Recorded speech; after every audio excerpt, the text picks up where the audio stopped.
99% están codificados en ese sonido clave que te traes a una encarnación, que es el resumen de todo lo que has vivido y no vivido hasta ese momento, los caracteres que forman tu nombre, tu apellido. Lo que está dentro tuyo, si no te lo apropias, te condena. Si te lo apropias, es la puerta del reino. Dios te hizo un regalo, te encarceló en una cárcel para que tú tengas la oportunidad de aprender a liberarte de toda cárcel. Es la gente que cambia de pareja como solución, dale tiempo y vuelve a armar el mismo modelo. Sí. Los que se van del país, al tiempo quieren volver. Se armó la misma cárcel. Nunca la solución está.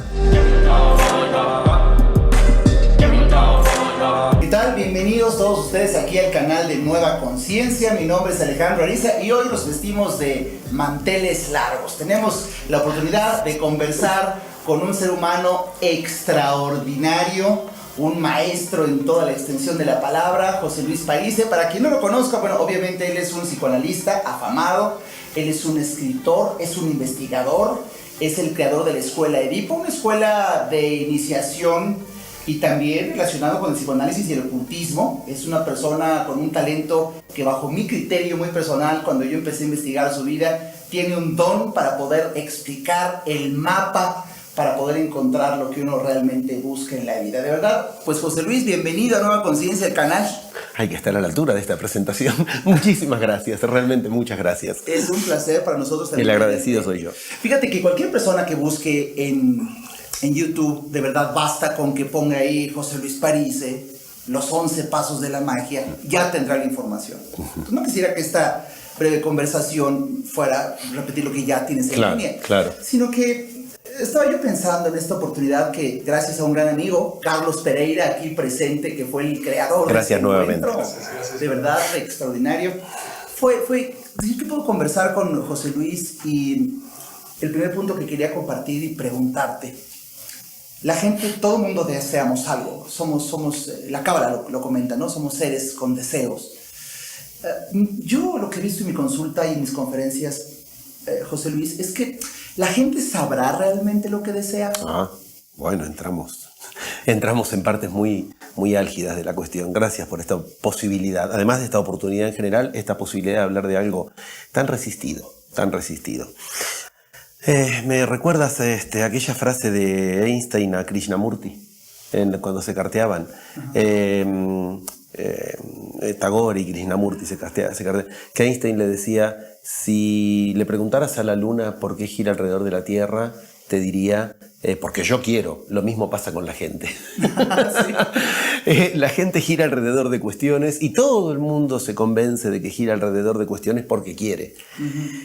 Nos lleva directamente a lo más central de lo más central, lo que estás ubicando, porque no hay iniciación que no empieza por interrogar el deseo. De hecho, Buda, durante toda una época de su vida, fue muy contrario al deseo. Después él mismo lo resolvió. Pero si uno se queda con el Buda que el budismo toma, generalmente, que no explaya más allá de eso, pareciera que el deseo es un enemigo, un problema. Y efectivamente, el deseo es un problema, por lo que tú de entrada estás ubicando con mucha precisión, porque el deseo nos toma de objeto. Aquí es donde, ya más de 40 años atrás, inicié mi investigación. Porque como psicoanalista, en aquel entonces yo era las herramientas que tenía, únicamente las del psicoanálisis. Puedo decir muy osado, tal vez grandilocuente, argentino, grandilocuente al respecto. Mi pregunta empezó siendo a los iniciados, leyéndoles sus escritos, acerca de esta cuestión. Es decir, yo no podía aceptar que el deseo fuera un problema, como si hubiera un error de diseño en el universo, que nos hacen nacer con deseos, pero al final es un problema. Cuando uno lee de verdad a Cristo o a Buda o a Mahoma, aunque ahora tenga mala prensa, a Lao Tse, a Milarepa, a Sankara, están rebosantes de deseo. Inclusive yo tuve el honor de enseñar Cristo post-cruz, no solo el Cristo hasta la cruz, la enseñanza oculta de Cristo post-cruz. Cristo está rebosante de deseo. Cristo, voy a decirlo de un modo gráfico, se baja de la cruz, con todo respeto, ¿no? Pero bueno, se baja de la cruz y lo primero que hace es poner en juego un deseo. Se va a encontrar con Pedro, se va a encontrar con Magdalena, se va a encontrar con... Y les pregunta: ¿pero tú me amas? Y bueno, ¿no? Y empieza esa escena de si lo aman o no lo aman, que es una escena tremendamente tendenciosa en la traducción, porque la traducción que hicieron transforma en una escena de bobos. Pero lo que Cristo estaba buscando era si deseaban seguir con la enseñanza o no, porque Cristo preguntaba por el ágape. Y el problema es que Pedro le respondía por el fileo. Fileo es el amor que se tiene al ser de la familia, filia, de filiación. Pedro era el hermano. Y Cristo le preguntaba, ¿tú me ágape? Y Pedro le respondía, yo te fileo. Que es como decir, te respeto, te amo porque sos mi hermano. Y Cristo preguntaba, ágape es amor y deseo juntos. Es lo que en chamanismo se llama munai, amor y deseo juntos. Fíjate, Cristo baja de la cruz y busca si deseaban continuar con la enseñanza. Y el otro le decía, bueno, como máximo te amo. Y Cristo lo reprende. Claro. No, bueno, me has traicionado, ¿no? De 3 veces antes, bueno, y ahora. ¿Qué es lo que hace cuando hasta el último día de su vida enseña y sigue buscando entender qué es lo que hizo él para iluminarse? Eso es un deseo. Inclusive no desear es un deseo. Tengo el deseo de no desear. Claro. A partir de ahí entendamos, ¿el deseo es un problema o no? Bueno, sí, si no iniciamos un camino. Ahí empieza el juego. ¿Por qué? No hay persona que nazca con deseos propios. Esto es clave, súper clave en la historia de la humanidad. Descubrir esto en cada cultura lo descubrió alguien. Un Buda, un Cristo, bueno, salvando las infinitas distancias, un Freud. ¿Qué descubre cada quien que inicia un camino interior? Que hay un deseo que lo toma y que no puede decidir sobre eso. Fíjate qué particular. ¿Qué es lo que pasa? Que alguien nace en una cultura y los deseos están estandarizados a los de esa cultura. Sí. Esto nos dice algo. ¿Tenemos esos deseos o nos tienen? ¿Será esa la razón por la cual una persona común y corriente le cuesta trabajo saber cuáles son sus propios deseos? Es que no los tiene. Yo para esto soy totalmente taxativo, si tú quieres soy lacaniano, o sea, yo soy lacaniano. Entonces, para esto Lacan es genial. El deseo es el deseo del otro. En los dos sentidos. Uno desea al otro, que el otro le reconozca, que el otro le apruebe. Es el desencuentro eterno. Son 40 años de consultorio, o sea, si bien yo ya hace mucho que atiendo de otras formas, pero son 40 años escuchando. La gente tiene el desencuentro siempre, desea algo del otro que el otro no le reconoce, no se da cuenta. El deseo del otro. Pero eso tiene una vertiente mucho más profunda. Lo que deseamos nos vino del otro. Mira, si tú te educas en una cultura. Una vez tuve una experiencia muy fuerte cuando yo empezaba recién a descubrir el mundo musulmán. Y tuve la ocasión de hablar, intérprete mediante, con lo que hoy sería algo así como un yihadista. Una expresión muy, muy dura, muy difícil. Y me acuerdo que cuando me lo presentaba me decían, cuidado que esta persona mató 5 personas. Como que, ¿no? Cuidado. Bueno, y me acuerdo que cuando le pregunté, lo primero que hice es sentarme, porque yo tenía la idea de que él conocía cosas que a mí me podían ayudar en mi investigación.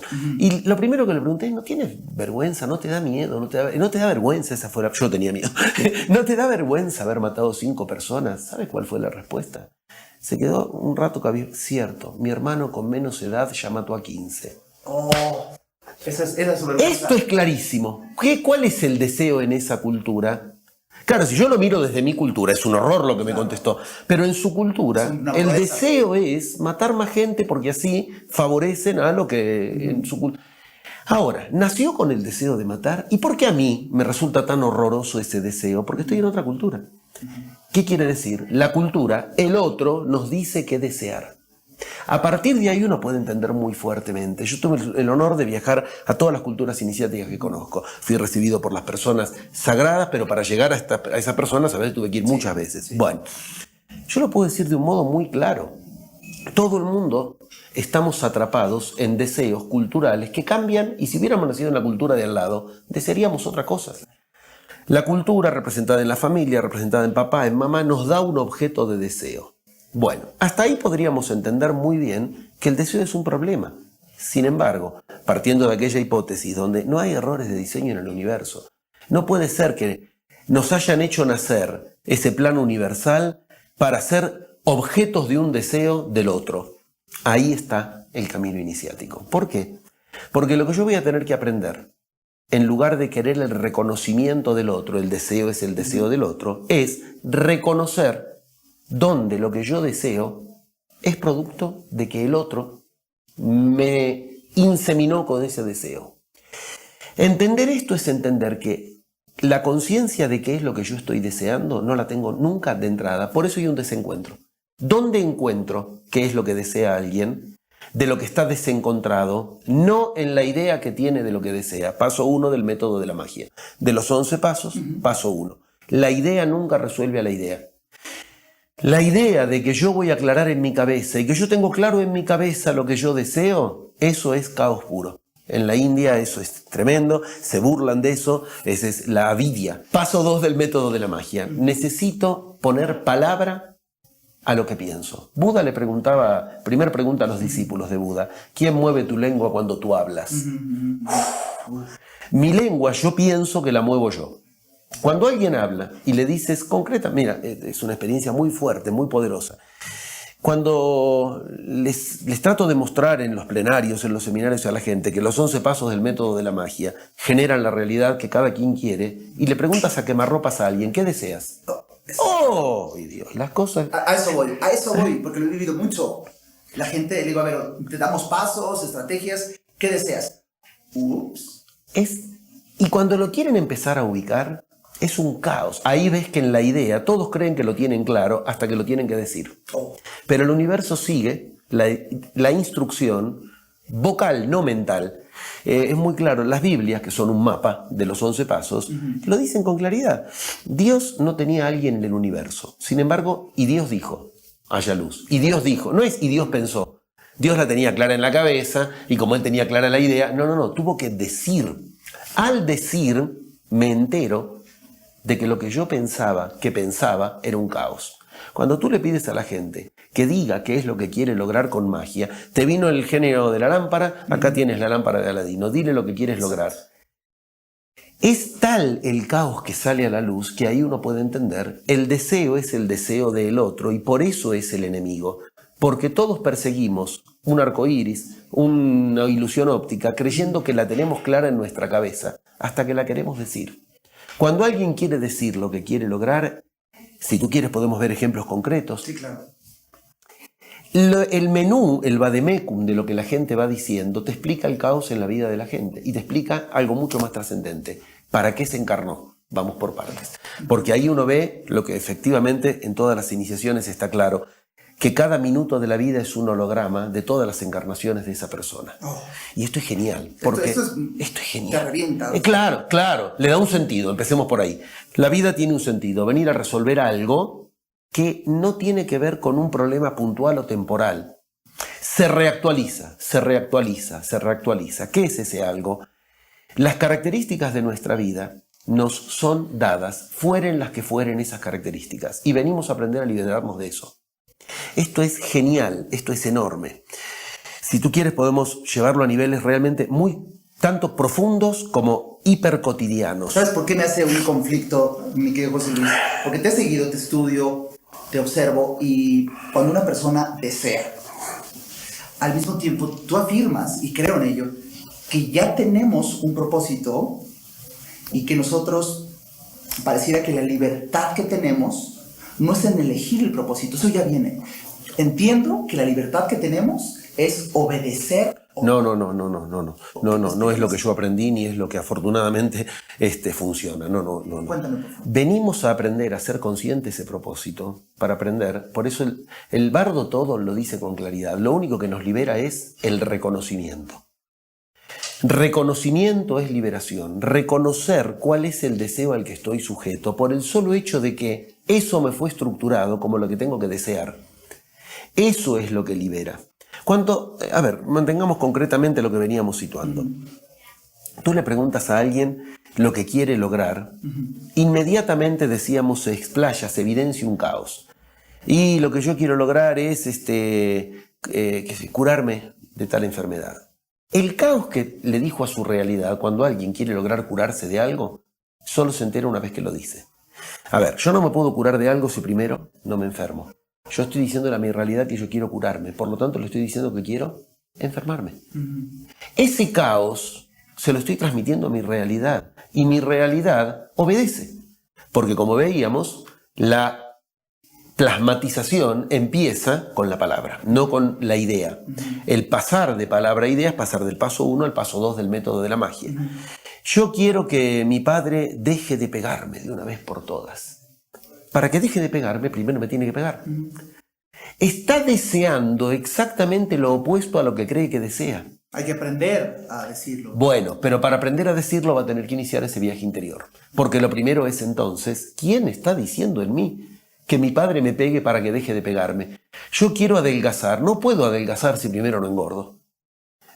Mañana voy a salir a buscar trabajo. Garantía, no lo va a encontrar. Porque va a buscar nada. Va a buscar. Ahora, esto es la vida cotidiana.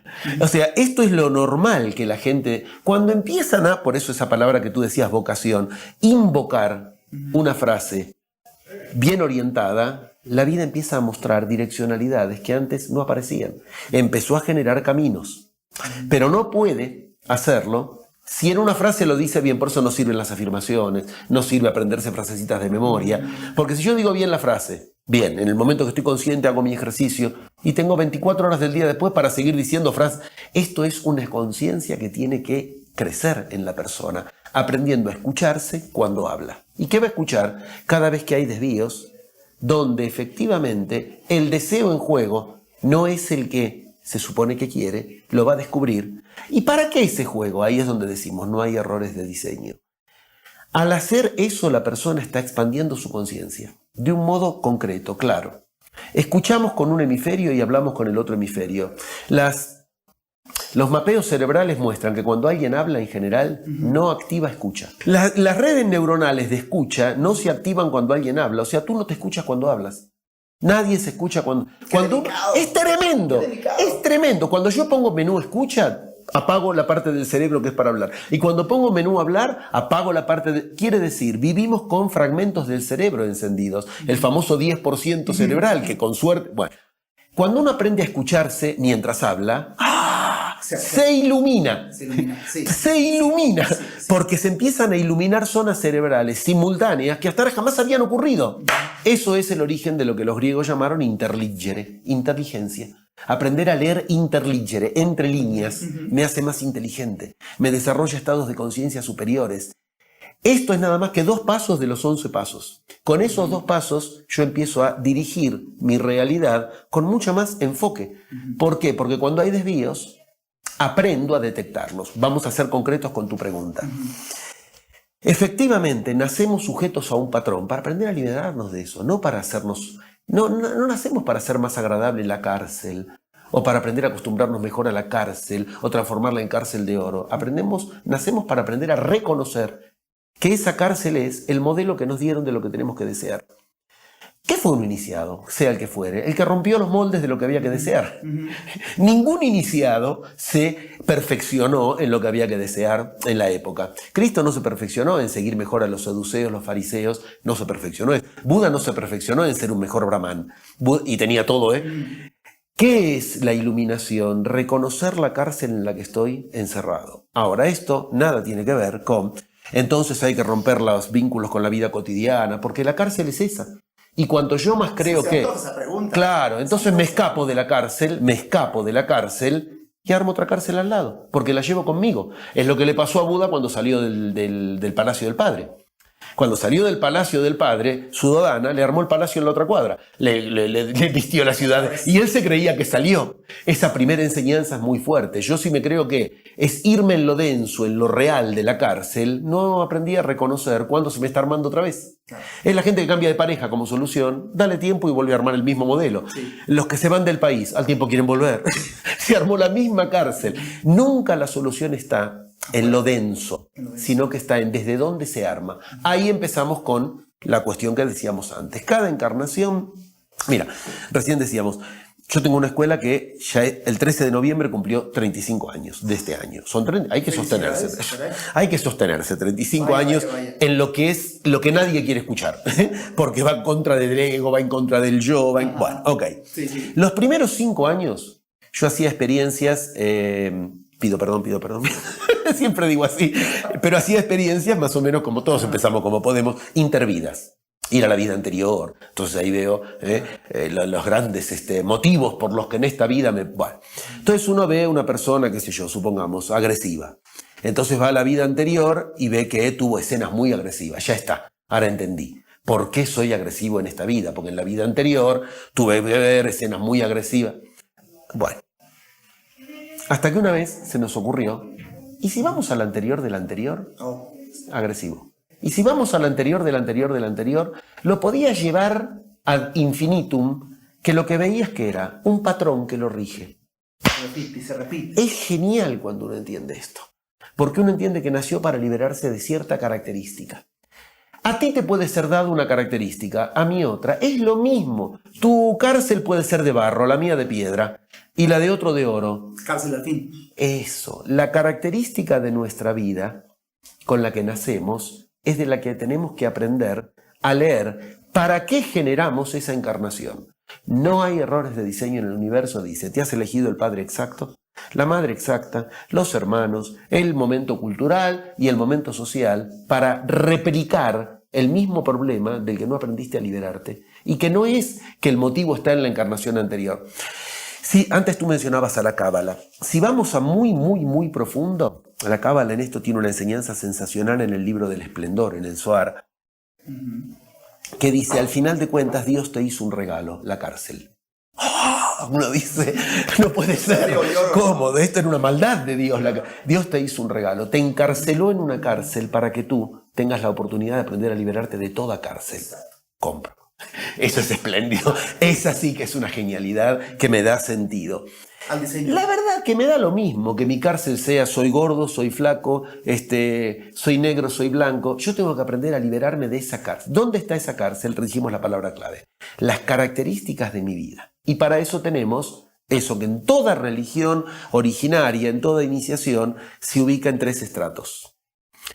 Se llaman hoy día, en términos modernos, de Merleau-Ponty para acá, real, imaginario y simbólico. La característica incluye las 3 claves de todo el holograma de lo que yo soy y que vengo pautado encarnación tras encarnación. Características.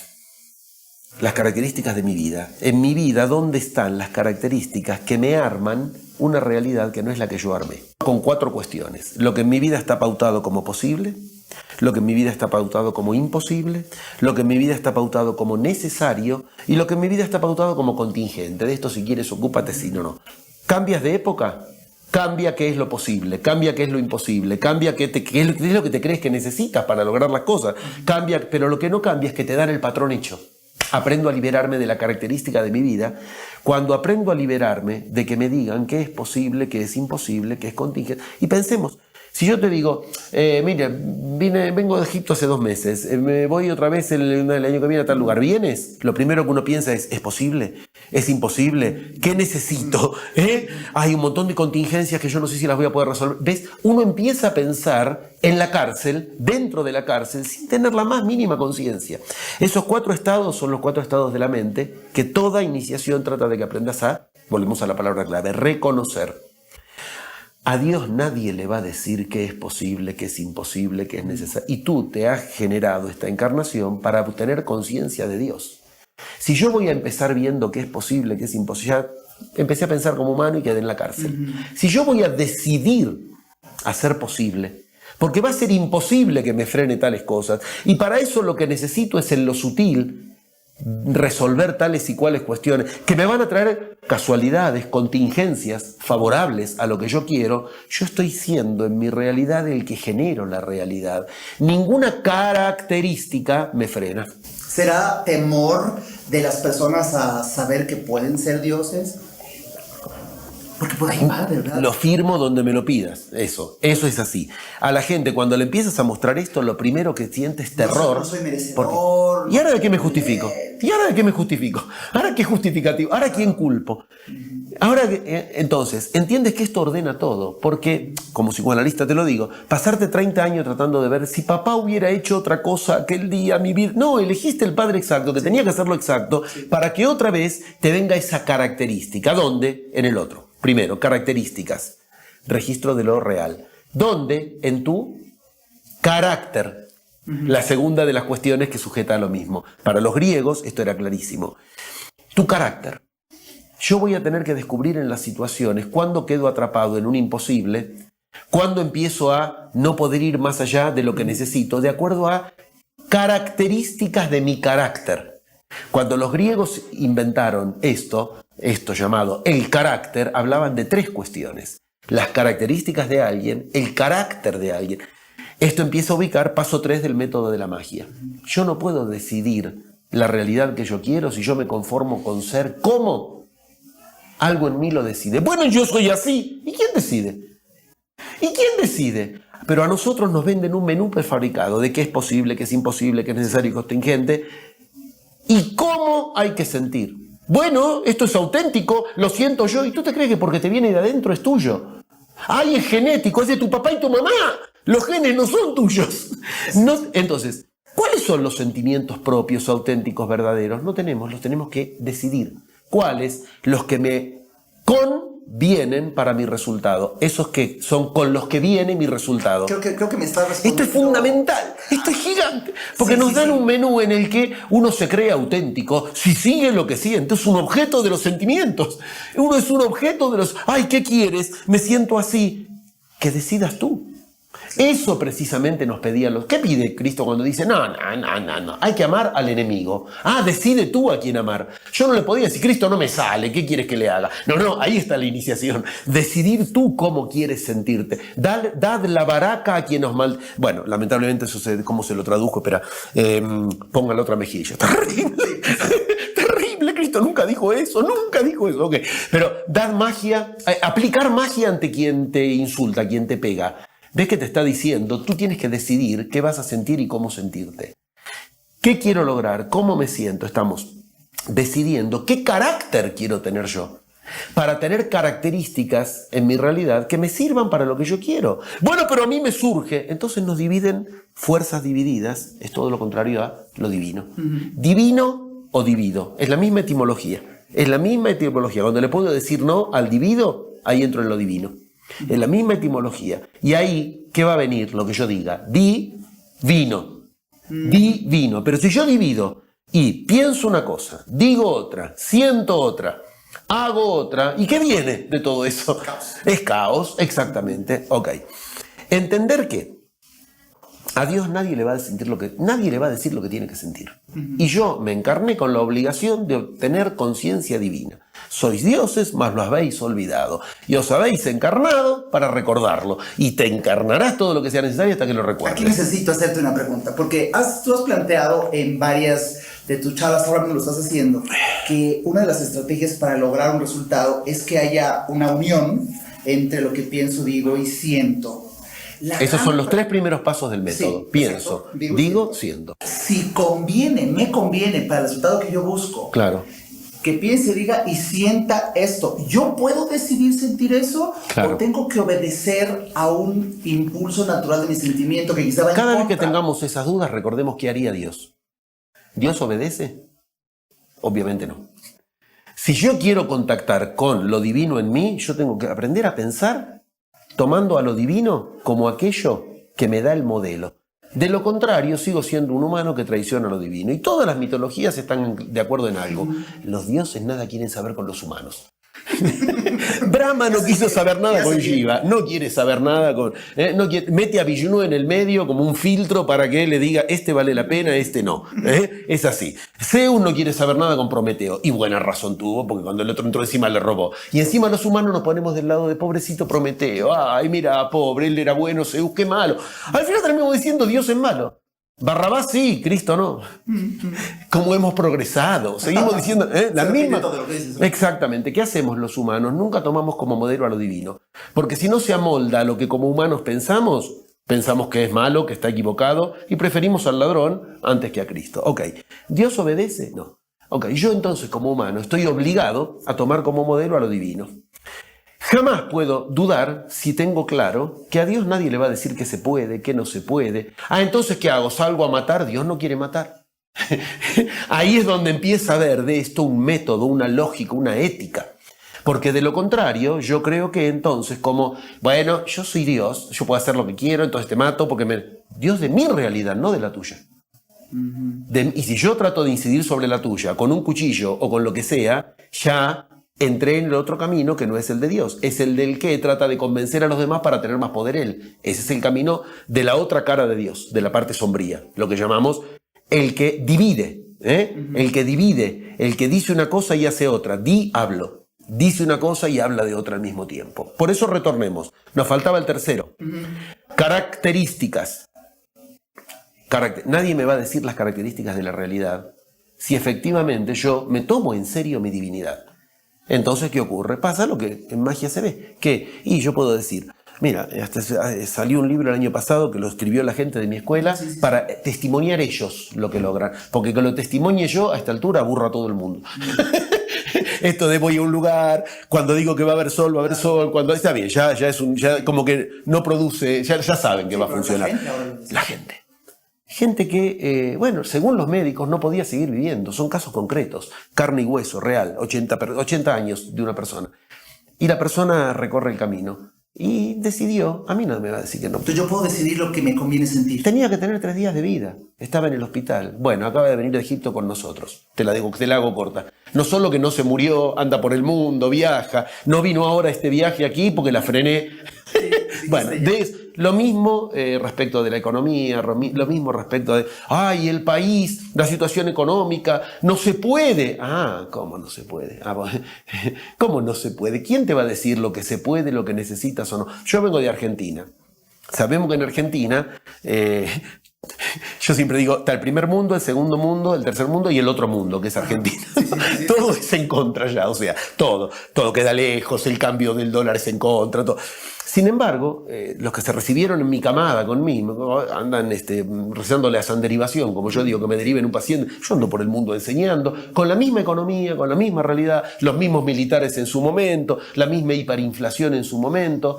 Ahora bien, para esto, ¿qué necesito? ¿Con qué ordeno las características de qué es características? Reubiquemos.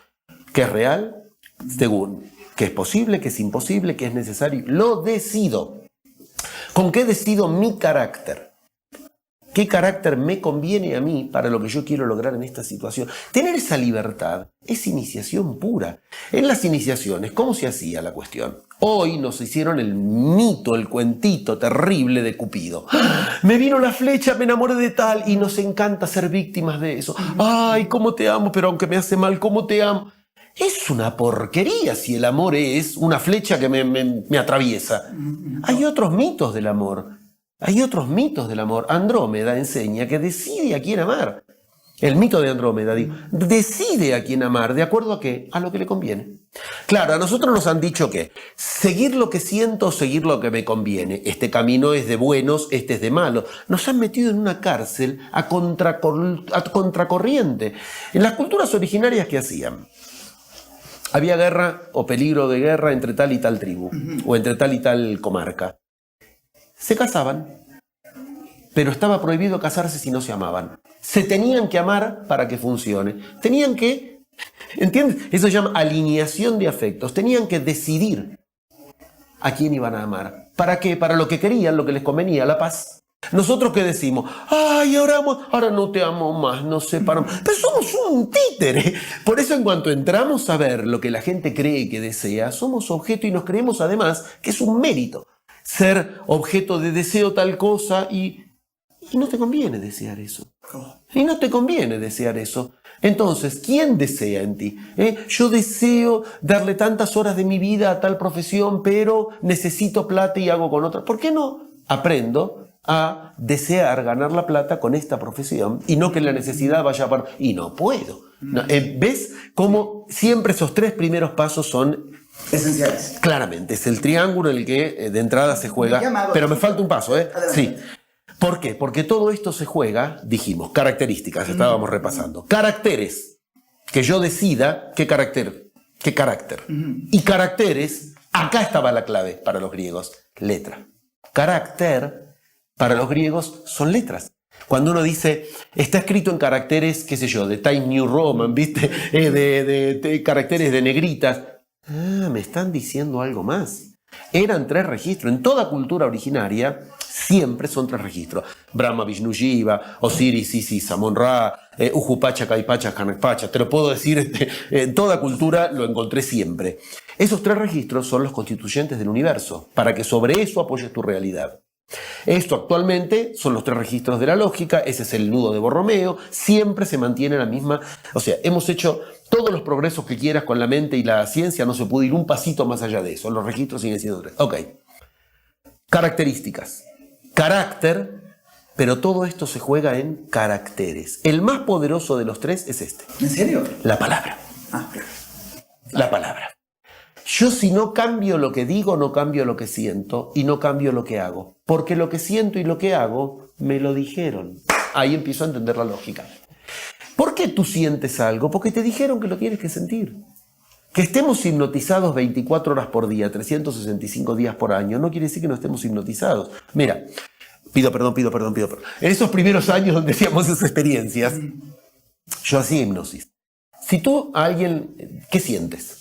Terror por las arañas, te hipnotizo y te digo que ese es tu mejor amor en la vida, tu aliado, tu amuleto de buena suerte. A los 2 minutos, en aquel entonces no había filmadora, no tenía yo no podía filmarlo, pero todos los demás lo veían. A los 2 minutos la persona dejaba caminar. ¿Por qué? Porque cambió lo que le dije y me lo creyó. Siente, de acuerdo, o sea, siente, carácter. ¿Qué carácter tiene ante la araña?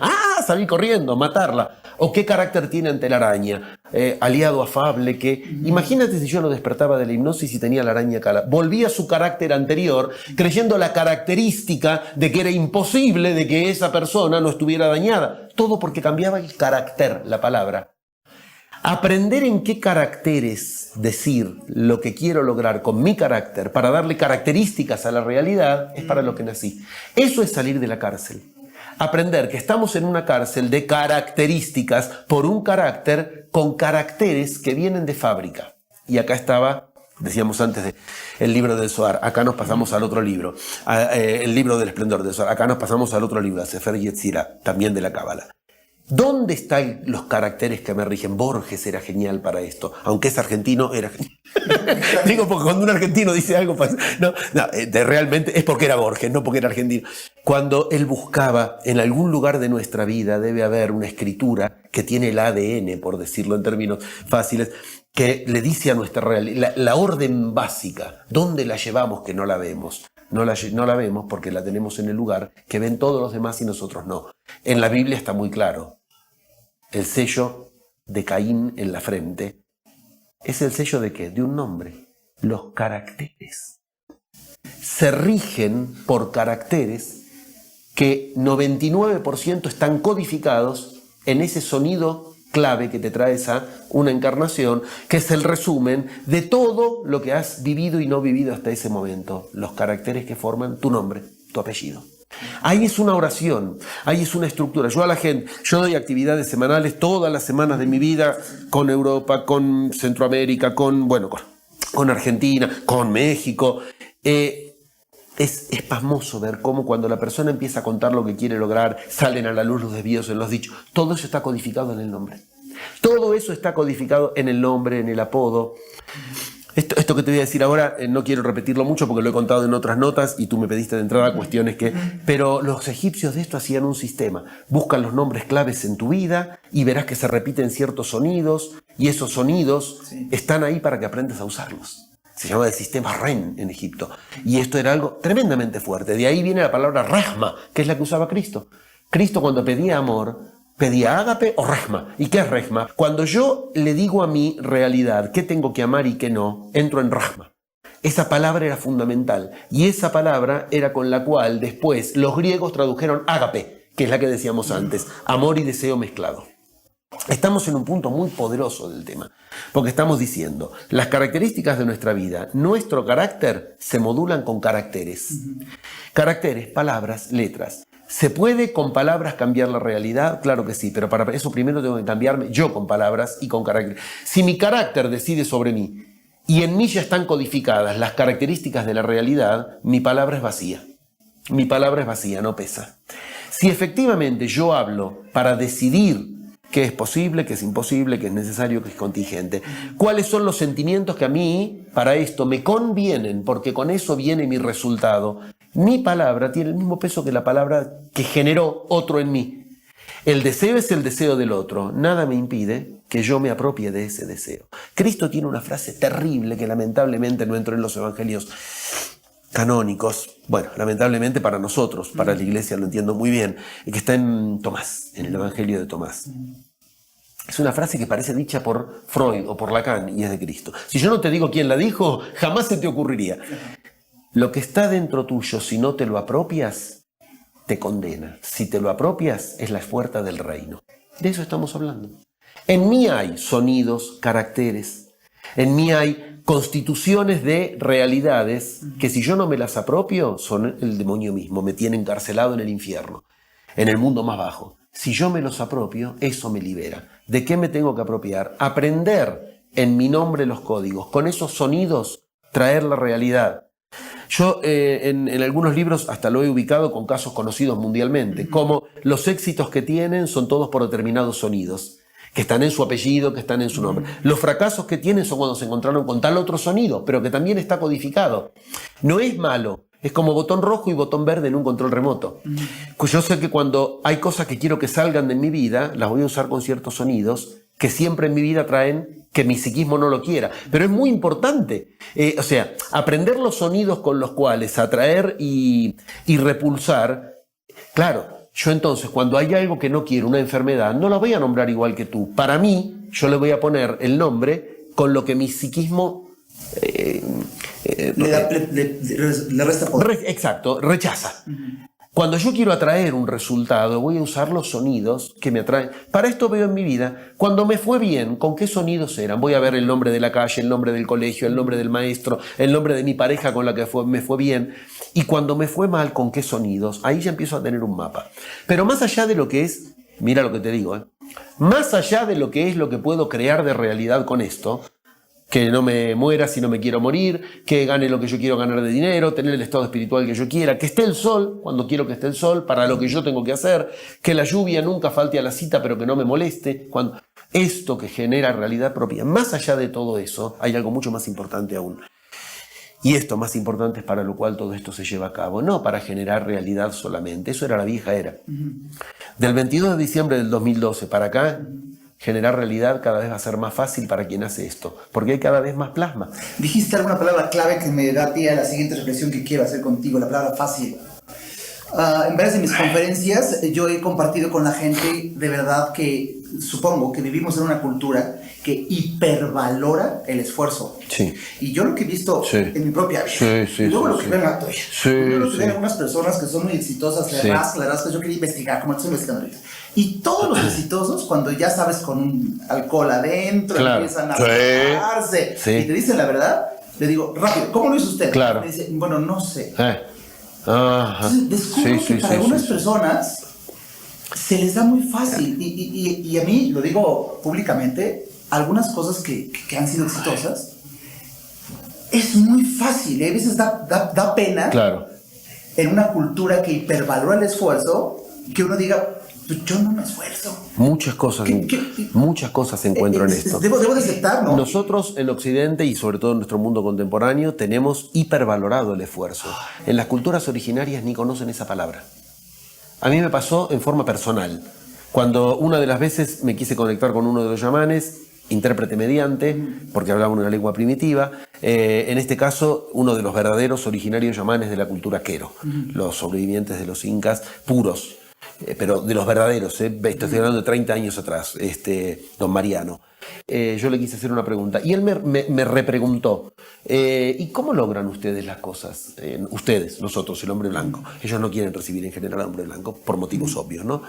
Y yo le respondí, y esfuerzo, por eso me acordé. No le podía traducir, no había palabra. No hay palabra. No hay palabra, no había palabra para esfuerzo, no conocen la palabra esfuerzo. Yo en un momento le hago la mímica, así como un esfuerzo. ¡Ay! Me puso una cara de asco, no me lo olvido nunca. O sea, está claro, nosotros creemos que esfuerzo, preparación, mucho hemisferio izquierdo, mucho sufrir y entonces logrará. No. Ahora, si nosotros vamos a dejar que la cuestión fácil, como estás ubicando, sea la que nos seduzca, caemos en el otro polo. El método, por eso, claramente sitúa. La primera mitad del método es difícil, la segunda es fácil. Todo el mundo quiere empezar por la segunda. Por eso no le funciona. Okay.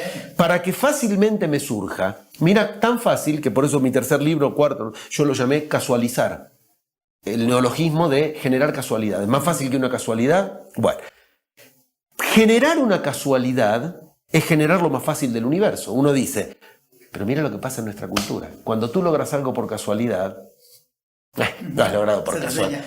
Cuando se me laja. En la India, a eso lo nombran como lo divino. Mira. Camino del lilá, camino del juego de Dios que me envió. Por casualidad, parece que me envió lo que yo más quería. Camino del lilá. Cuando algo es por casualidad, es sagrado. Ahora, generar la casualidad lleva 6 pasos para que surja en el paso 7. Y en el paso 7 surge la casualidad. Mientras sueño, mientras estoy despierto. Entiendes que la vida se vuelve muy, muy excitante, sí, porque a la vuelta de cualquier esquina está la casualidad. Ahora, viene la pregunta típica del occidente que vuelve a dividir. Pero entonces, ¿por qué hablamos de casualidades? Hablemos de causalidades si lo causé yo. Las dos cosas conviven. El mago integra. Causo la casualidad. ¿Y por qué la llamo casualidad? Porque lo que nunca, jamás voy a saber hasta un minuto antes es cómo se me va a presentar. Y lo primero que quiere el occidental, ¿qué es? ¿Cómo querés que le haga?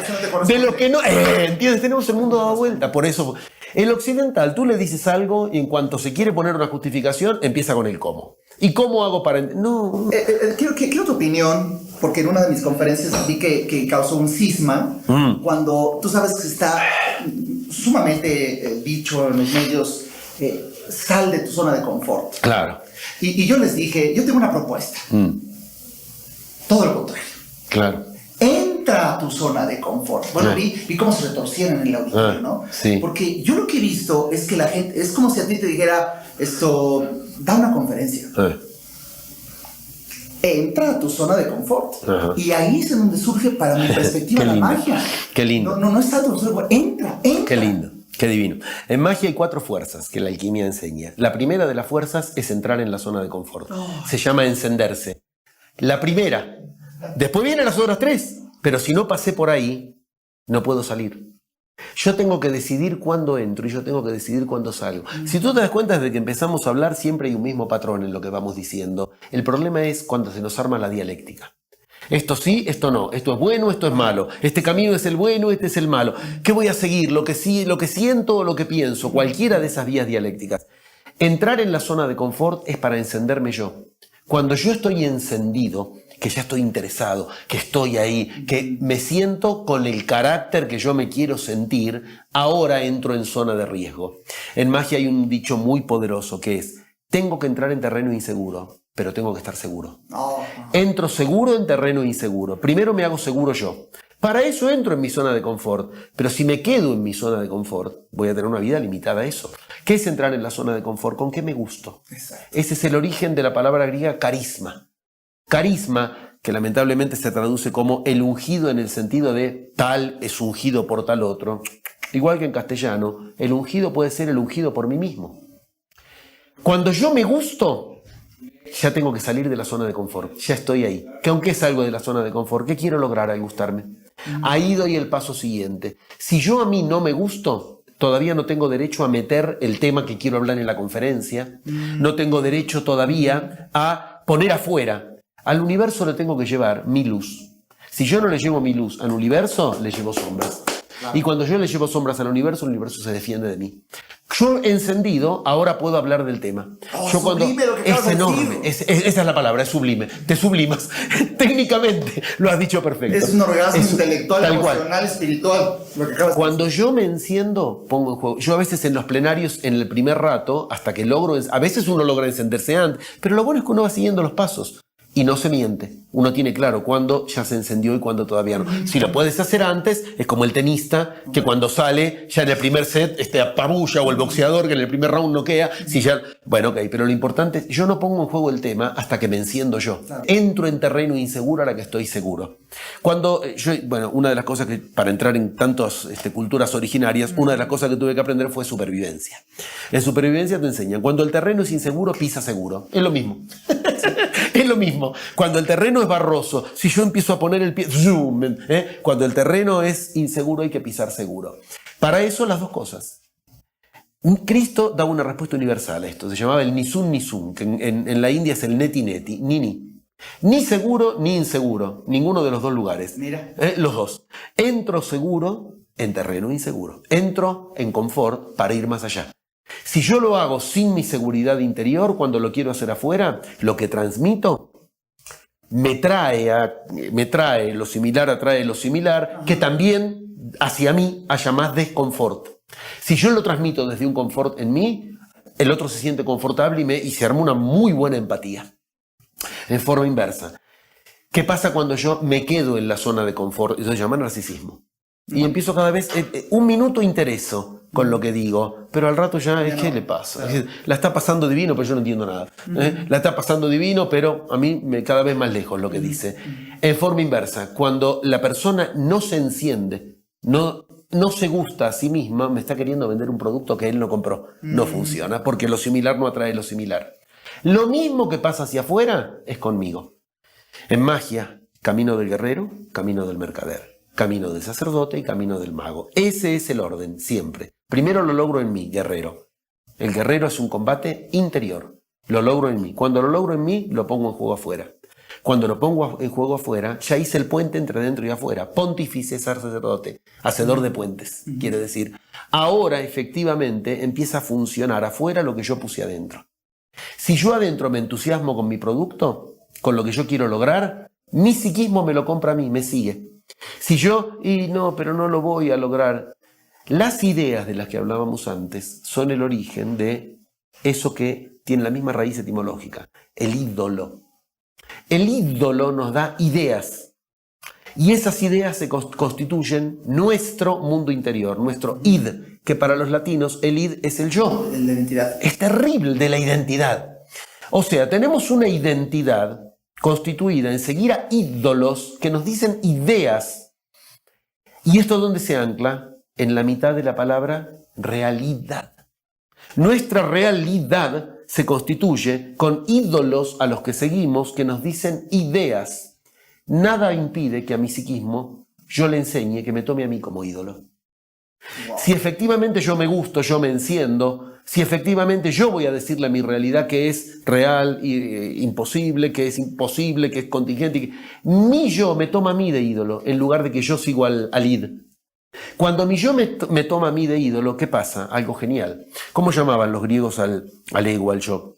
Hecatónquiro ciclópeo. Ciclópeo hecatónquiro. Cíclope, un cíclope. Tiene un solo ojo, pero tiene 100 brazos. Hecato, 100, quiro, mano. Tiene 100 manos. O sea, es un gigante tonto. Tiene un ojo para ir siempre al mismo lugar. Ese es el yo. Y tiene 100 recursos y uno dice, pero ¿cómo pude terminar otra vez haciendo lo mismo? Ahí está el hecatónquiro. 100 manos, pero ciclópeo. Yo quiero que trabaje para mí. Que sueñe para mí, que me dé soluciones, que encuentre 100 soluciones por cuestión. El yo hace eso, el yo encuentra todas las formas para llegar siempre al mismo lugar, como decíamos, ¿a qué lugar? Al que trae como patrón de encarnaciones anteriores. Yo quiero que use ese mismo talento para lo que yo le diga, que me tome de ídolo a mí. Si yo sigo a mi ídolo interior y no ese me sigue a mí, estoy en contra de todas las religiones. ¿Qué quería Moisés, el gran mago de la Biblia, el gran mago del Antiguo Testamento? No pueden seguir al ídolo. Estaba prohibido seguir al ídolo. Ustedes son los ídolos. Ustedes son los hijos de Dios, los elegidos. En esa dialéctica que se juega muy al principio entre el Génesis, el Éxodo y el Pentateuco, se juegan nuestros primeros pasos de magia. ¿Quién sigue a quién? Yo sigo a algo que en mí está anotado como ídolo porque me vino de ideas que me dijeron lo que es la realidad. O logro que ese me siga a mí. Si me sigue a mí, hará magia.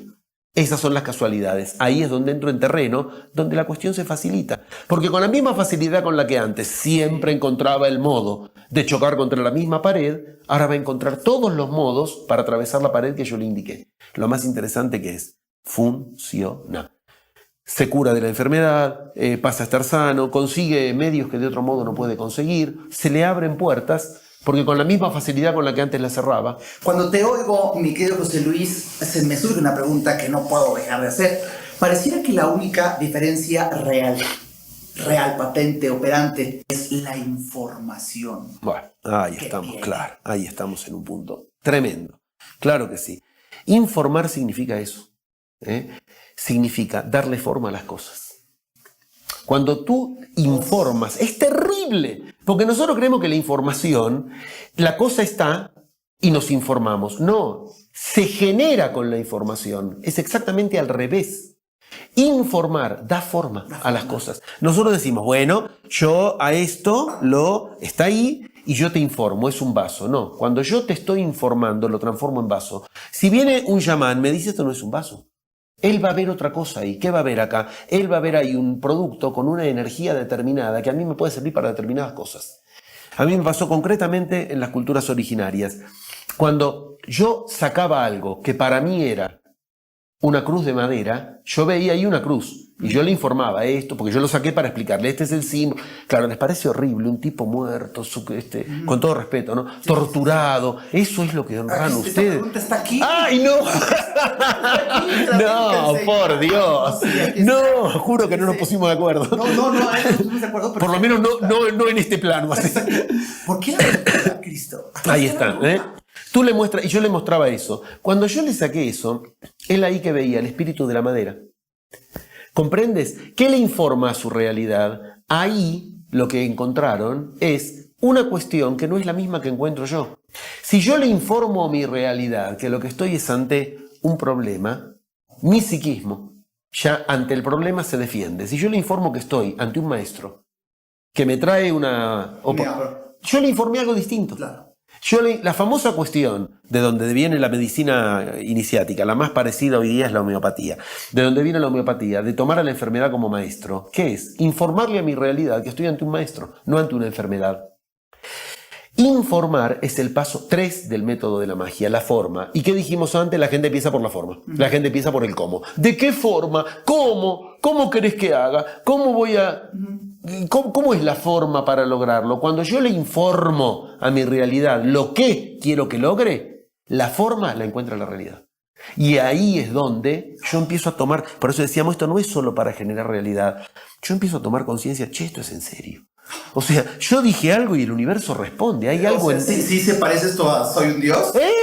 Es de verdad. Yo me comprometí de que en tal lugar, tal día, tal hora iba a estar el sol para la actividad que yo tengo que dar, pero que antes iba a llover. Jugar así al límite. Y ocurre en verano, y ocurre en invierno, voy por el mundo y ahora está registrado. Hasta hace unos años, bueno, me lo tenían que creer, pero ahora en todos lados filman, registran, lo suben inmediatamente y está todo el mundo esperando que no me funcione una vez, obviamente, para deshacer la gran...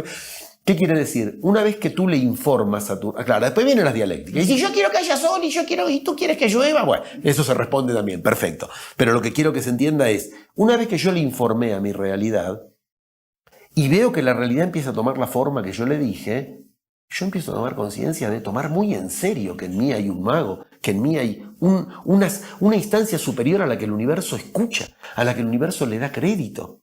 A la larga, hoy, con todo lo que nos creemos que son los avances científicos que a la humanidad le hicieron avanzar, yo sigo diciendo, tráeme el diario de hoy y tráeme la Biblia. Te voy a mostrar que seguimos teniendo los mismos problemas que tenía Salomón con David. El humano no resolvió sus problemas, los de cada uno, por todo el avance que haya tenido la humanidad. No resolvimos un solo problema como humanos, porque los problemas como humanos se resuelven de uno en uno. No nos lo resuelve la especie. Al revés, la especie es la cárcel que... Bueno... Pero ok, con todos los avances que se cree que hizo la humanidad, ¿a dónde llegamos? Como gran concepto, como dicen en lógica, punto de Capitone, punto con el cual atravesamos y llegamos al otro lado. La cuántica con el concepto efecto observador. ¿Y qué es efecto observador? Yo le informo al fenómeno.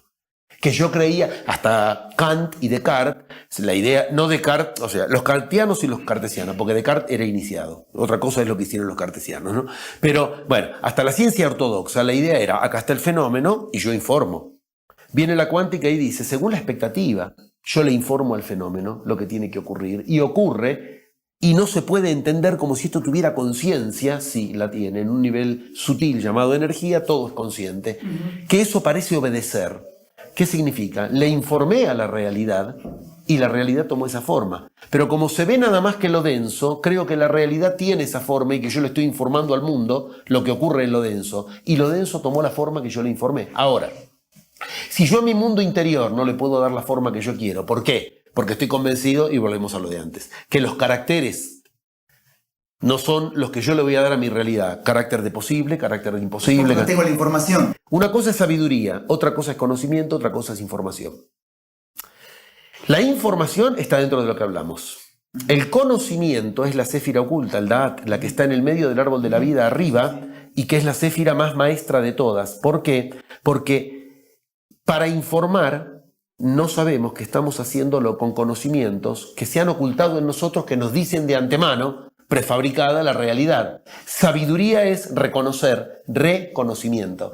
Reconocer a qué conocimientos estoy limitando a mi realidad. Como no tengo plata, no puedo lograr tal cosa. Ya está. Necesito plata para hacer posible tal cosa. Ya caí en la cárcel.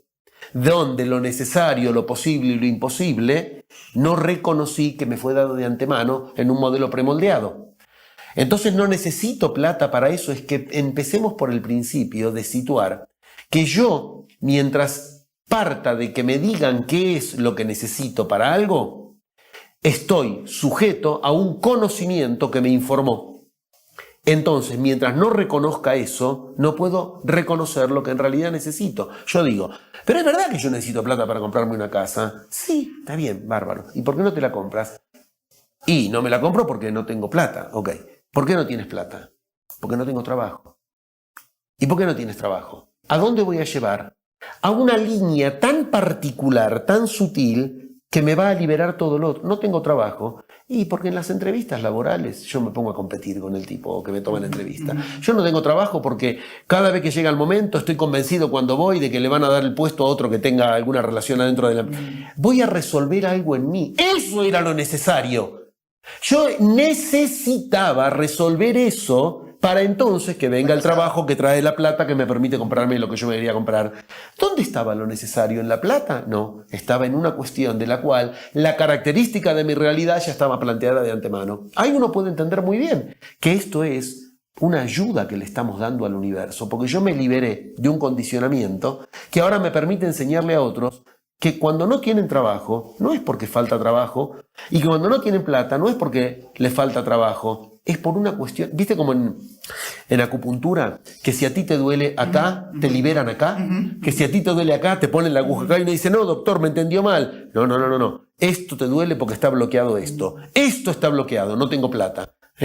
Me duele ahí, pero porque está bloqueado esto otro. Yo necesito aprender en la entrevista laboral o en la empresa o donde sea, a tal carácter en mí, tal característica quiero tener ahí, y cuando yo lo logro, ¡brum!, se arma la línea de energía que conecta con dinero. Ahora, ¿qué era lo necesario, lo posible, lo imposible? No estaba afuera. Eso que estaba afuera y que me informaron, para comprar la casa necesitas plata, en realidad era, para comprar la casa necesito seguridad en mí mismo. Y eso depende de mí. Lo llevé al mundo sutil. Cuando en el mundo sutil lo resuelvo, el mundo denso obedece. Ley de magia. Lo sutil rige sobre la denso. Segunda ley de magia. Pero lo interno rige sobre lo externo. Tercera ley de magia. Lo psíquico rige sobre lo energético que regira sobre lo físico.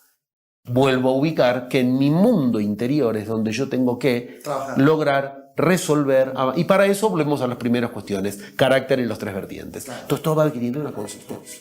Si la diferencia es la información que uno tiene, porque cualquiera que esté viendo esto, y lo digo con todo respeto, claro, si te viendo por primera vez, decir, ya me perdí, ya no sé, bueno, vuélvelo a ver, Okay. Pero la gran sorpresa es, siendo un conocimiento de tanto valor, ¿por qué tan pocos lo saben? Y al mismo tiempo te pregunto, ¿por qué en el ocultismo, no sé si estoy en lo correcto de aquí, la filosofía oculta, yo le preguntaba a una amiga que sabe mucho de esto, sí, ¿por qué oculto? ¿Por qué unos saben y otros no? ¿Por qué no esto se multiplica? ¿Por qué no se sabe? Tú has hecho un trabajo admirable para hacer eso por el mundo. Muchas gracias. Primero, muchas gracias, porque sinceramente cuando uno entiende que está hablando de grandes cosas que antes implicaban, inclusive a mí me implicaron centenares de viajes para llegar a entender algunas cosas que ahora en un rato en una entrevista podemos dar fe que funcionan. Empecemos por el principio. La gente empieza y dice, me perdí. Bueno, todo el mundo quiere encontrarse, pero teme perderse. El único modo de encontrarse es primero perderse. Todos queremos encontrarnos, pero cuando tú dices, me perdí, parece que es un problema. Más bien. No hay iniciación que primero no haga eso. Te perdiste, ahora te puedes encontrar. Si tú vas a mantenerte con las seguridades del yo previas, entonces no es iniciación, no estás yendo más allá del yo. Yo puedo ahorrarte un montón de tiempo, pero no puedo ahorrarte los pasos. En toda cultura iniciativa, cuando yo entro me pierdo de entrada, no entiendo nada, de esto es todo al revés. Los laberintos famosos. Eso es. Pero ese es el modo en que el yo tenga que ir más allá, tenga que ir a buscar el ídolo precisamente en otro lugar y no que yo tome de ídolo a mí. Cuando yo iba a los primeros viajes, bueno, más aún siendo argentino, obviamente, yo iba a enseñar, yo iba a contarles cómo es la realidad, porque yo sé la ciencia y yo no me perdía, entonces me cerraban las puertas. Cuando empecé a perderme es cuando me empecé a encontrar. Entonces, primero, si en esta entrevista en algunas cosas ocurre la idea de me he perdido, todo lo que has encontrado es lo que te permitió perder certezas y viniste a encontrar algo que no tenías, sino para qué la escuchaste. Entonces, no es un problema, volvemos a las dialécticas, no es un problema perderse. El problema está en creer que es un problema perderse. Segundo, cuando de esto lo que entendemos es que me he perdido porque he encontrado cosas que no es las que mi yo puede creer que yo entiendo o que eran las que entendía previamente, estoy en un encuentro, no solo en una pérdida. Por eso es que es fundamental entender, todos queremos encontrarnos, pero aborrecemos perdernos. Pues el único modo de encontrarnos, primero, es perdernos. No hay que tener miedo al respecto. Cristo decía en Tomás, como decíamos antes otra vez, el que persigue algo tiene que perseguirlo hasta el final. Y se turbará, y solo cuando se haya turbado conocerá el reino. No te está diciendo que no te pierdas. Tiene que seguir hasta el final y te advierte, te vas a turbar. Pero el que continúa después de turbarse, ese conoce el reino. El reino es generar la realidad que quieras, que yo reine sobre mi realidad. Bueno, a partir de eso uno puede entender. Las cosas estas están ocultas, ¿y por qué? Porque si esto te es dado, abierto masivamente para todos por igual, ya no es camino interior. Entonces, te es dado como información. Si te es dado como información, te he moldeado el yo con eso. Entonces ya no es iniciático, no tiene poder. El poder en juego es que lo alcance de uno en uno. Por eso es un camino. Mira, yo he estado en la India, he estado en Egipto, he estado en Japón, he estado en las culturas chamánicas. Siempre hay algo que a mí me rompía la cabeza de entrada. ¿Qué sé yo? No sé, tú estás en una montaña, ¿no? Gigante, todo espacio. Pero para entrar al lugar sagrado, esa puertita. Sí, que es simbólico, ¿verdad? Claro. Pasa nada más uno. De uno en uno. Y con el equipaje hay que ver si pasas. De uno en uno.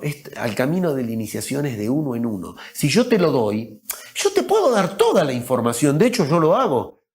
Pero cuando tú reconoces en lo que quieres generar en tu vida cotidiana, que ahora hay que usar tal o cual cosa, ahí es cuando tú lo has desocultado.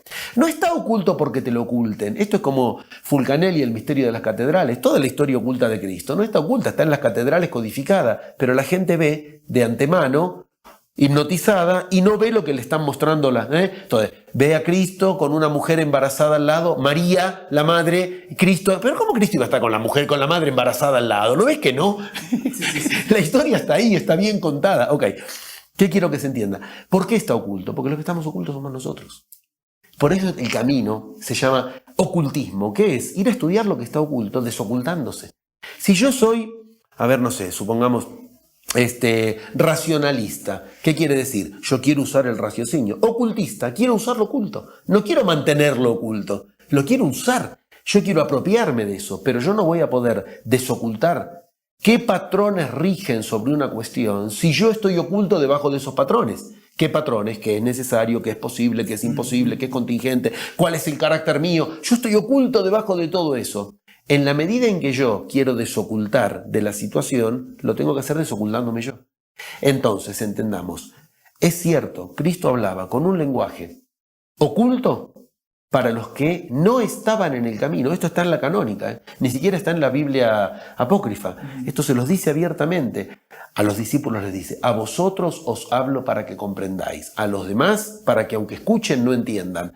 ¿Ves? Si no inicia el camino, Él los entiende como ocultos a ellos. Y al estar ocultos, les queda oculto, aunque les esté diciendo lo mismo. Ahora, Cristo decidía a quienes sí, a quienes no. Los que decidían eran los que con eso se acercaban a tener que desocultarse. Ahí es donde empieza ese juego de que para desocultar algo, voy a descubrir que lo que me lo oculta está en lo interno. Pues el maestro le va a enseñar a aquel que esté en una evolución tal en donde pueda haber una conexión, si no, no. Yo puedo decirlo con claridad, es que si no conecta con el maestro, en él, que es el que le va a enseñar.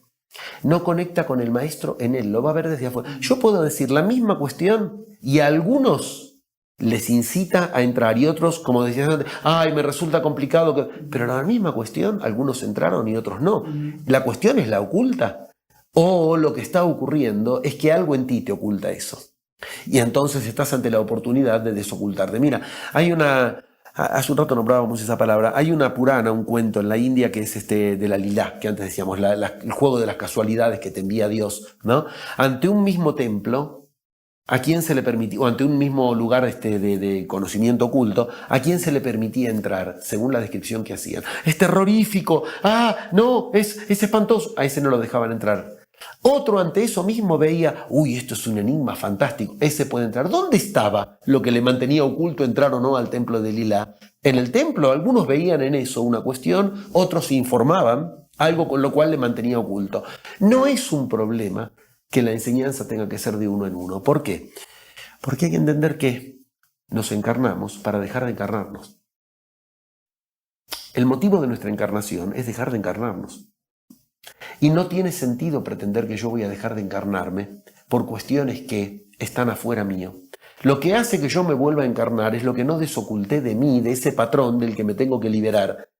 Insisto, es anecdótico en principio que el patrón sea tú eres gordo, yo soy flaco, tú eres bueno y yo soy malo. Nos tenemos que liberar de un patrón que rige sobre nosotros. Ese patrón está oculto en nosotros y nos oculta a nosotros. Es un mismo juego. Ahora bien, ese juego moediano, cuando yo me desencarno, no hay algo externo por lo cual yo no pueda seguir hacia el plano que quiero seguir y no volver a encarnarme. Mira, hay una pregunta central. ¿De dónde venimos y a dónde vamos? Lo vemos en cada situación. Esto es genial. En cada situación ves que la persona viene de la misma cuestión, la misma falla, el mismo carácter y llega a darse la cabeza contra lo mismo. Ok. ¿Por qué necesitamos encarnarnos? ¿Cuál es el plano al que vamos después de encarnarnos? El mismo del cual venimos. Antes de encarnarnos estamos en un plano idéntico al que vamos después de desencarnarnos. Esto todo, el bardo todo, el Popol Vuh, todo esto. Ese plano es el mismo que visitas todas las noches en los sueños. Ahora bien, yo en los sueños voy a un mismo lugar en el que me informo qué conciencia tengo comparado al que se encarnó. El día que te encarnaste eres el modelo terminado de las encarnaciones anteriores, pero es el más tonto de esta encarnación, es el que empezó el colegio, el que menos sabe, el más impávido. Ok. ¿Qué pasa en los sueños? Cuando yo estoy en un sueño, yo me creo que todo lo que es un problema y todo lo que se me oculta, que yo quiero alcanzar y no puedo, está afuera. Cuando me despierto del sueño que descubro, todo eso era una realidad mental. Mi mente no sabe diferenciar. ¿Cuál es el plano en el cual nos tenemos que comprometer para resolver eso? Este plano es el plano en el cual lo que yo no reconozca en mí, no lo puedo resolver afuera. En cambio, en el sueño, cuando no reconozco en mí el problema, ¿qué hago? Me despierto. Despertarse es sinónimo de encarnarse. Despertarse es sinónimo de tener que ir a un plano más denso para que me moleste lo que no resuelvo. Porque en el plano astral, lo que no resuelves, no lo puedes resolver. Por eso nos tenemos que encarnar. El plano astral se genera con pensamientos. Es como un sueño. Piensas en algo, se presenta. Y cuando no lo puedes pensar, te despiertas sobresaltado. ¡Ay, no encuentro la solución! Me están persiguiendo. Te despiertas. Pero no lo pudiste solucionar ahí. Ahora, ¿dónde está el motivo por el cual no lo puedes solucionar? ¿En que te perseguía la víbora de 10 cabezas en el sueño? Lo que oculta el motivo no está en donde tú crees que está. Está en ti. Y te encarnas para precisamente el monstruo de 10 cabezas llamado la factura del gas que hay que pagar, la factura de la luz que hay que pagar, las 10 cabezas, a ese encontrar en mí qué es lo que no me permite ante eso dar una respuesta. Mientras que yo creo que hay motivos afuera que me ocultan la posibilidad de dar una respuesta. Si lo entendemos así, entendemos la vida cotidiana con un sentido total. Lo que tenemos que resolver en nuestra vida cotidiana es lo mismo que tenemos que resolver, por lo cual estamos en la vida cotidiana, estamos encarnados. Pero resolverlo significa, no, ahora conseguiste lo que te dijeron que necesitabas para hacer posible lo que te dijeron que era posible. Por eso, resolver es la antesala para disolver. Volver a ver el sol, resolver, para yo decirle al sol, disolver. Yo decirle al sol lo que quiero ver al sol y que se presente. Cuando yo logro la realidad que yo quiero, no logré resolver lo que era imposible porque me dijeron que yo tenía que hacer posible tal cosa y que era posible tal otra cosa. ¿Qué está ocurriendo? Conmigo ocurre algo muy poderoso. Empiezo a tener conciencia, no de que encontré la solución, encontré lo necesario para lo que yo quería lograr y era posible lograr de acuerdo a lo que me dijeron. Yo puedo decidir qué es posible y qué es imposible. Esa decisión en juego impide que algo me oculte realidades afuera. Porque cualquier cuestión que para mí creo que está oculta la entrada por donde entrar al resultado que quiero, en mí es donde están los motivos por los cuales eso se me hace imposible. Por eso tú decías en alguna entrevista, y me llamó la atención para cerrar esta, sí, que Jesús jamás dijo, tu fe te ha salvado. Nunca. Cristo no hablaba de fe. Cristo no hablaba de fe. Y volvemos, es el punto central. Cristo hablaba de emuná, que los griegos tradujeron como pistis. Y la emuná no es una... Si a Cristo le hablas de fe, no entiende de qué le estás hablando. La emuná significa el origen de la palabra amén, viene ahí, emuná, amén. Cuando tú terminas de decir algo, tiene que ser lo emano, eso significa emuná. Si yo estoy diciendo, bueno, en realidad el mundo no me va a decir a mí lo que es posible, imposible, ¿no? Bueno, pero vamos que ahora no tengo el dinero con el cual lograr tal cosa y tengo que ir a trabajar para lograrlo. Alguien me dijo que yo no lo emano. Emuná significa emanar. Y emanar la realidad es la garantía de que yo estoy decidiendo cuál es la realidad. Lo que Cristo le dijo a la hemorroísa no era tu fe te ha salvado, es tu firmeza te ha dado vida. Mira qué distinto, mira qué distinto. La fe es hacia afuera y es ciega. Si yo busco en mí emanar, yo voy a tener que en mí tener el carácter con las palabras para la característica que yo quiero alcanzar de realidad. Lo otro en juego es suponer que la realidad está ahí afuera y que la realidad me emana a mí lo que es posible o no. Ese juego es la anti-iniciación. La iniciación es emanar la realidad haciéndola posible en mí. Se hace en 11 pasos. Pues qué hermoso que nos... Y lo que hoy hemos hablado creo que por lo menos abre por todas las vías para que por algún agujero que le haya gustado cualquier pueda ingresar. Yo creo que alguien que emanó esto, y lo quiero repetir, es aquí mi queridísimo amigo Carlos Pereira, discípulo tuyo de una manera muy importante, porque hace más de 1 año y medio Carlos Pereira estaba deseando este encuentro. Él es el que ha hecho las cosas. A pura magia. Yo no tenía que estar aquí hoy. Yo hoy tenía que estar en Barcelona. Así es. Supuestamente. Todos los años, a esta altura yo estoy en Barcelona. Si yo hubiera venido a México este año, cuando tenía que venir, fue justo el momento del sismo, el terremoto. Mira cómo el entramado te va protegiendo y te dice a qué lugar. Me abrió el camino de que había que ir allá, ahora aquí, y ahora aquí está esta entrevista, esta posibilidad. Yo no tenía lugar para entrevistarte y anoche soñé que iba a ser aquí. ¡Ay, por Dios! Con I al principio. Claro. Irresponsablemente no lo preparé, pero había una sensación de certeza. Claro. Porque aquí tiene varias entrevistas. Carácter, ¿ves? El carácter. Dije, yo voy a entrevistarlo ahí. Claro. Y llegué y digo, oiga, ¿está libre la sala? Sí. Sabía. Y de verdad también quiero agradecer a 2 grandes seres humanos, George y Homero, pues los que han creado Field Nation, que hoy han creado esta entrevista. Ya de verdad son seres extraordinarios que se acoplaron a las posibilidades. Gracias y gracias. Y hay un ser humano que ha creado también magia en mi vida y está aquí, quería estar aquí presente, un empresario muy importante en México. Que es José Luis Morapinos, aquí presente. José Luis. Gracias por estar aquí, un ser humano fuera de serie. Y bueno, pues espero que hayan disfrutado esta conversación. Y de verdad, yo sé que en algunos momentos que se hizo un poco desafiante, qué bendición que gracias a la tecnología puedas volverle a regresar y lo puedas volver a escuchar, porque charlar con José Luis París es una bendición. Que de verdad tengan ustedes en esta charla un alimento espiritual. Y si les gustó, caray, simplemente hacer clic en el botón compartir, conozcan la escuela de José Luis en edipo.org, es un organismo, edipo.org.